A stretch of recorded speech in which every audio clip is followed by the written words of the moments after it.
Well, hello people, and you're probably a little bit confused with the title because yes, it does say Buffalo Trace, and we are doing a bourbon today. Not something I normally do, but I wanted to do one because we found this in the back of the cupboard the other night.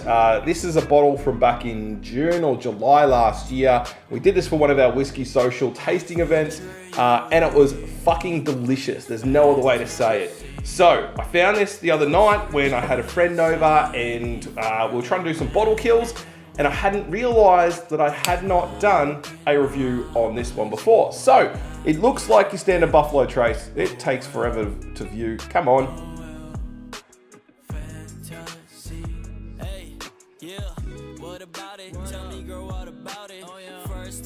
All right. So this is what it looks like here. Your Buffalo Trace. It's not always going to focus on my face all the time. Anyway, hopefully you can see that. That is the Buffalo Trace. It looks like the standard thing, but we have this emblem right here, which is the Barrel and Batch Whiskey Co-op #1. So this is their first release of the Buffalo Trace single cask. I believe this is the first in Australia as well to have a single cask sent here. This was, as I mentioned, last year, so there might have been another one. Unfortunately, I get too many emails with new releases, so I'm just not too sure. But this is obviously your Buffalo Trace single cask Kentucky Straight Bourbon Whiskey. So, a couple of things to remember this one.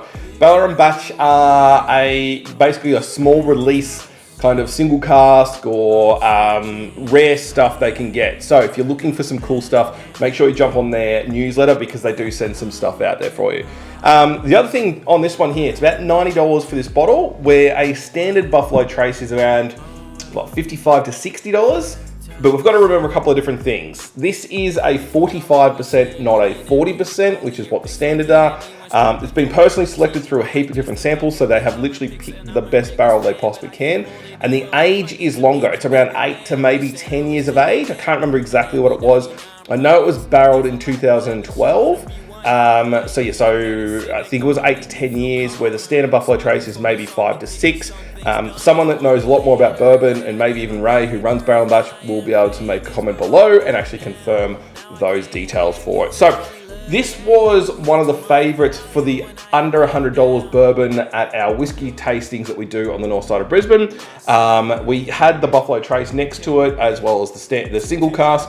We had some Eagle Rare. We had a single cask Eagle Rare as well, and we did a fair few comparisons from. So this came up as the best bottle for under $100, which already gives you the answer of why you should get one. You definitely should.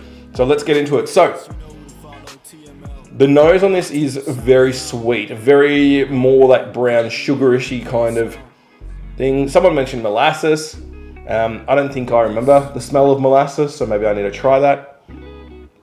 As I'm not normally a fan of bourbon, especially Buffalo Trace, I probably don't have the best comparison from it. But what I can say, let me just go back to it again. Yeah.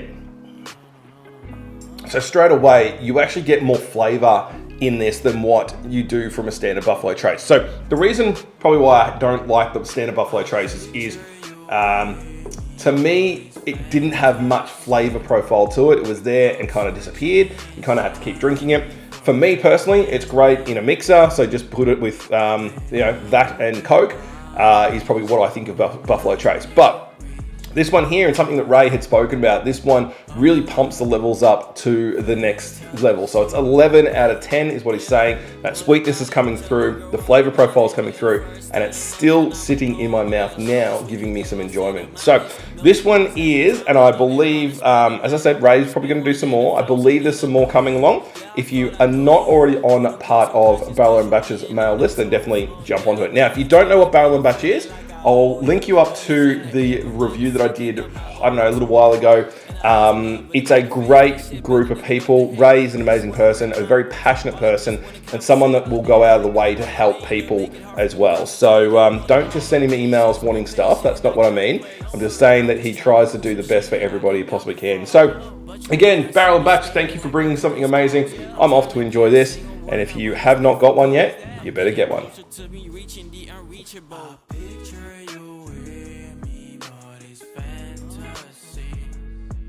I'm chance.